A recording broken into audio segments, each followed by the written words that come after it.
కష్టపడి కోట్లు సంపాదిస్తే కొడుకు మంచినీళ్లలా ఖర్చు పెట్టిన ఘటనలు కోకొల్లలు. కారణం అక్కడ కష్టం విలువ తెలియడం, ఇక్కడ కష్టం అంటే ఏమాత్రం తెలియకపోవడమే. ఈ విషయం ఒడిసిపట్టిన ఒక కోటీశ్వరుడైన తండ్రి కొడుకును నెల రోజుల పాటు బయటకు వెళ్లి బతికి చూపించమని సవాల్ విసిరాడు. తండ్రి విసిరిన ఆ ఛాలెంజ్ కొడుకు ఎలా స్వీకరించాడు? ఏమా కథ ఇప్పుడు ఒకసారి చూద్దాం.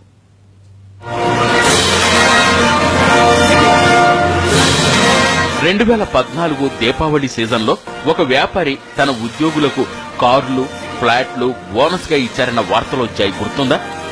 అతడి పేరే సౌజీ ధోలాకియా. ప్రముఖ వజ్రాల వ్యాపారి. అతడి ఆస్తిపాస్తుల విలువెంతో తెలుసా? అక్షరాల 6,000 కోట్లు.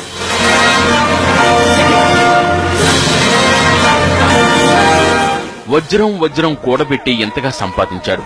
కింద నుంచి పైకొచ్చిన వాడు కావడం వల్ల డబ్బు విలువ బాగా తెలిసిన వాడు ధోలాకియా. వజ్రాన్నే కాదు, మనిషిని కూడా ఎంత సానబెడితే అంత మెరుస్తుందన్న గట్టి నమ్మకం ఈ వజ్రాల వ్యాపారిది. అందుకే కొడుకు ద్రవ్యను కూడా సానపెట్టాలన్న నిర్ణయానికి వచ్చాడు. రూపాయి సంపాదించాలంటే ఎంత కష్టమో తెలిసొచ్చేలా చేయాలనుకున్నాడు. అంతే, ఒక సవాల్ విసిరాడు. తన డబ్బు వాడకుండా నెల రోజుల పాటు బయట బతికి రమ్మన్నాడు.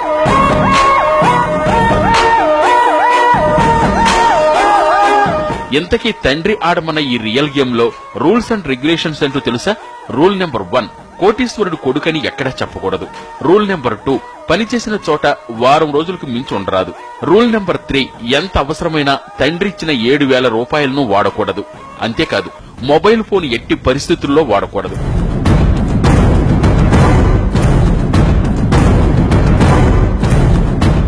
జూన్ 21న భాష తెలియని, స్నేహితులెవరూ లేని కేరళలోని కొచ్చికి 3 జతల బట్టలతో చేరుకున్నాడు ద్రవ్య.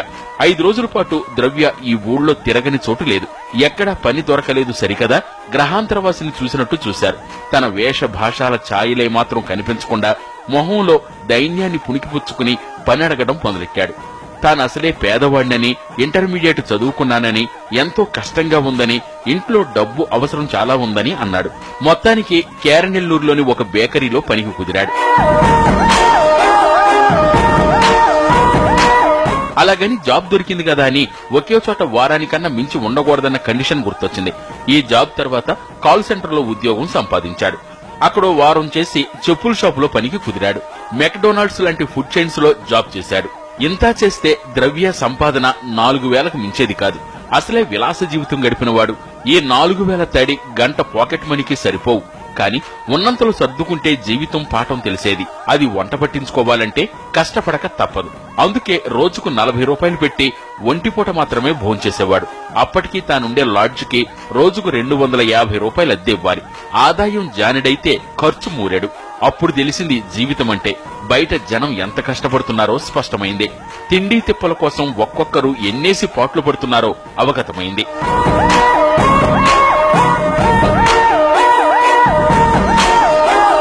ఐదు రోజుల పాటు ద్రవ్య 60 షాపులు, మరెన్నో కంపెనీలు తిరిగాడు.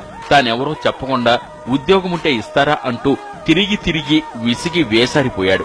అప్పుడే తనకు జాబ్ విలువ తెలిసొచ్చిందని అంటాడు ద్రవ్య. జీవిత పాఠం మరే యూనివర్సిటీ బోధించదు. అప్పటికి తాను యుఎస్ లో ఎంబీఏ చదివాడు. ఆ కోర్సులో ఎలాంటి జీవిత సత్యాలెక్కడా నేర్పలేదు. అనుభవపూర్వకంగానే ఇవన్నీ తెలుసుకోవాలన్నది తండ్రి సౌజీ ఉద్దేశం.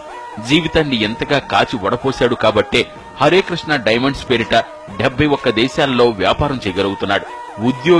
ఉద్యోగం విలువ తెలుసు కాబట్టే తన కంపెనీ ఈ స్థాయికి చేరిందన్న నమ్మకం ఉన్నవాడు. కాబట్టే కొడుకును కూడా వజ్రాన్ని సానబెట్టినట్టు పెట్టాలని భావించాడు. ఇతర కోటీశ్వర తండ్రులకు ఆదర్శప్రాయంగా నిలిచాడు. ఇదంతా చూస్తే మనకు పిల్ల జమీందార్ సినిమా గుర్తుకు రావచ్చు.